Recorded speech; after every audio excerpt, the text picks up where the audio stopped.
I've been on an inventing kick lately, and some of my inventions even work. I want to take you on a tour of some of the cool new stuff I built, including this big, weird-looking glowing box on the front of my telescope. What is it? What does it do? You're going to have to stick around to find out.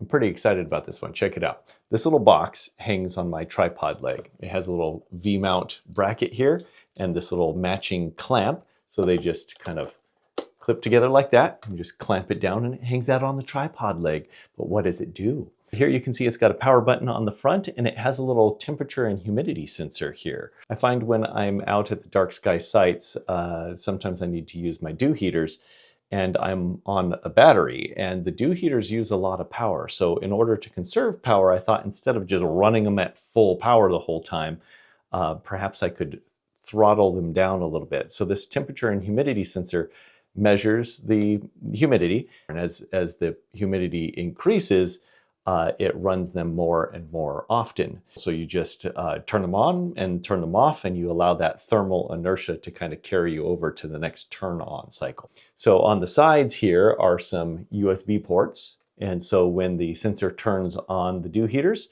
it powers those USB ports because my heater straps are USB, so they just plug in there. And I've got this little button right here where I can push that, and that's what actually turns on the dew heater setting. And there's a little red light here to light up when it is actively powering the USB ports. And if you don't want to run the dew heaters, you can just turn that off. I also found when I was at the dark sky sites, it's dark and your telescope is set up, and a lot of time I just kind of hang out in the car while the telescope did its thing. And every now and then a car might drive by, and I thought, well, it'd be kind of nice if my telescope had some flashing warning lights or something, so nobody hits it in the dark. So I added a couple of other LEDs in all directions here. And on the home base unit, here's my home base unit. I got it hooked up right now to this big battery. And you can push this little button right here. And when you push this, the little emergency flashers on all sides will light up. And these things are pretty bright. You can kind of see it reflecting off my face there. So light those up, and then you just push that little button again, and that will turn them back off.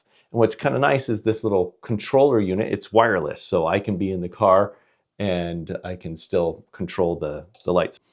It also, on the sides here, you can see there's a motion sensor there and another one on this side right here.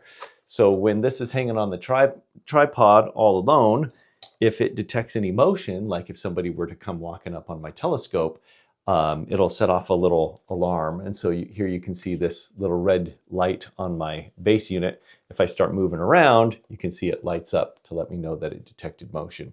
If you're out camping or whatever and you don't want to stay up all night, you might get a little bit of shut-eye, and you don't really have to worry about the telescope. If someone happens upon it, it'll start blinking to let you know. I'm a pretty light sleeper, so just as long as I'm asleep facing that light, when it starts flashing, I'll be able to see it and it'll wake me up. But if I want to, I can press this button to unmute it. And so it's got a little actual alarm sound. So when I move around, hear it beep. So it blinks and beeps to wake me up and let me know that something's going on. And then you can also see there's a little digital display on here as well. And that is giving me real-time temperature and humidity readings from the base unit. If they lose connection, if the rig loses power or what have you, then this other light will light up blue to let me know that it's lost connection as well. And like I said, I am a very light sleeper, so if the light from this little display is bothering me, I can press both of the buttons at the same time and that will turn the little display off like that. So what's cool about this part is it actually just sits in line with the power. You don't have to run a separate power unit to it. You just bring your DC in, and it's got another jack on the top. You plug that out to go to all your other telescope equipment and stuff. So it just sits in the middle of all of that. So there you go. I've got a little dew heater controller, flashing warning lights, alarm system, and temperature and humidity monitor all kind of built into one package. Pretty cool. I have a student, her name is Rosa, and she's great. She's in one of those electric wheelchairs and she can't really use her hands. But she has such a positive attitude.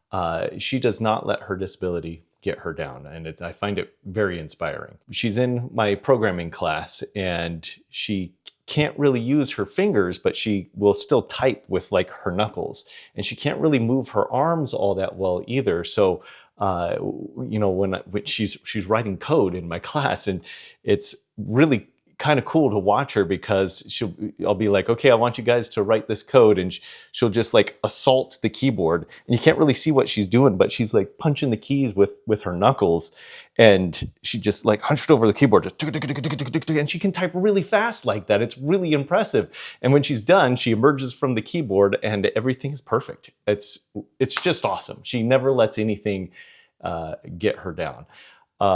But she can't raise her hand when she has a question. And so I've been thinking about that. And so I invented this for her. So since she can hit the keys on the keyboard, I put a big red button on here and she can hit that little key. So when she has a question, she just hits this big red button on her module, and then the corresponding light starts blinking on my module. And when I answer her question, I can just push my white button here and it'll turn them off. And if she asks a question, pushes her button like this, and if she decides she doesn't have the question anymore, she can hit the button again and it'll turn it off. So it's just a wireless, I've got a question hand-raising device, and it just blinks to get my attention. This is the first time I've built a wireless project that had its own rechargeable battery in it. So I tested it and the batteries did not explode, so I must have done it right. So there you go, the Rosa module. Here's a quick and easy one for you. When you're hooking up your imaging train, you need to make sure that you have an exact amount of back focus between your telescope and where your camera's at. And I was off by about a 0.5 millimeter or 1 millimeter, and that just drove me crazy. I wanted it to be perfect. So I 3D printed a 0.5 millimeter spacer ring here, and I 3D printed a 1 millimeter spacer ring here, and I made myself a whole kit, and they're all color coded to help me identify which one is which very quickly. I have them in M42, M48, and M54 sizes to accommodate all the different accessories that I have. I was having a problem with my electronic autofocuser. When the motor was attached to the back of the telescope as it's designed to be, the camera rotator couldn't rotate. It would hit that motor. So I designed and 3D printed a cogged wheel and got a timing belt from the Amazon, and now the autofocuser can sit on top of the telescope where it's out of the way.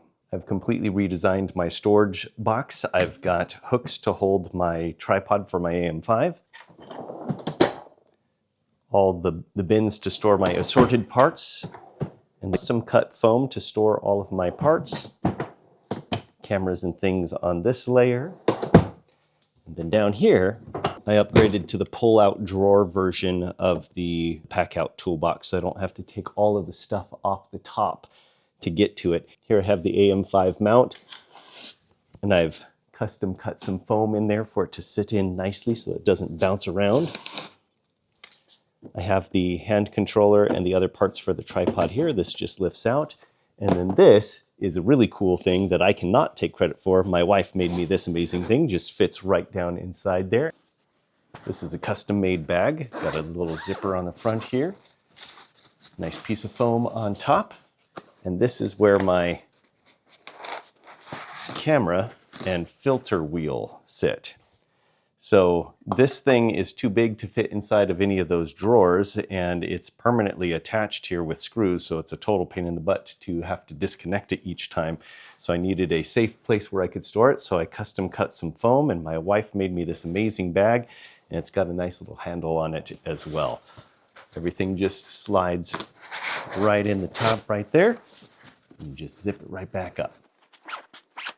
And if that wasn't cool enough, it matches this other custom-made bag that she made me. This one is for my flat panel.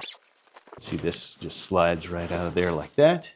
There's my flat panel. But the bag is really nice because it has padded foam that sits on top of the actual illuminated part. And it's got this nice strap to carry it with, and a little Velcro patch here to store the power adapter and other goodies. So totally cool bags that my wife has made for me. This is a thing for my telescope. So you can see it's got in it an ASI Air Pro. It doesn't have an external antenna, and so its wireless range is extremely limited. So to get around that, I was using a little portable router, which I've installed inside this case as well. And I would hook the router up to the Ethernet port on the ASI Air. And the router has much better range. I can access it from inside the house and stuff. It worked infinitely better. And it was a lot faster than connecting to the ASI Air's Wi-Fi as well. So faster and better range. The only problem is that it required a lot of extra wiring. I had to have a 12 volt to USB power adapter. Then I had to hook up a Cat5 cable. I had to find a place for the router and strap it to the telescope, find a place for the ASI Air and strap it to the telescope. And then as my rig grew, I eventually ran out of USB ports on the ASI Air as well. So then I needed to add a USB hub and I had to have a power supply for it. And it was just a whole big thing. And I had so many wires and so much stuff, and it was almost kind of defeating the point of having the ASI Air. That's why you get that thing. It's this little tiny credit card size box and it's an all-in-one deal. But now I needed all this extra stuff to make it work. And so it was really frustrating. So I decided to just put it all in one enclosure. Here, the router and the ASI Air are permanently attached together. On the side, I have a USB hub. I hooked up the other USB ports with these little extension cables, and I have a couple of extra ports here that are for power only to run things like dew heaters and stuff. It's got a handy dandy little power switch here. We just push that one power switch, it turns everything on. It makes the wiring a lot easier. Just bring one power in and everything is already hooked up. All you got to do is turn it on. And then I mounted this big dovetail adapter on the bottom here. So this actually just attaches to the bottom of the telescope. And I have this little like 3D printed button on top. You push that and it pops up the antennas. So you can pop up your little router antennas right there. And it does work well. I mean, all of the electronics work great, but it puts so much weight on the front of the telescope.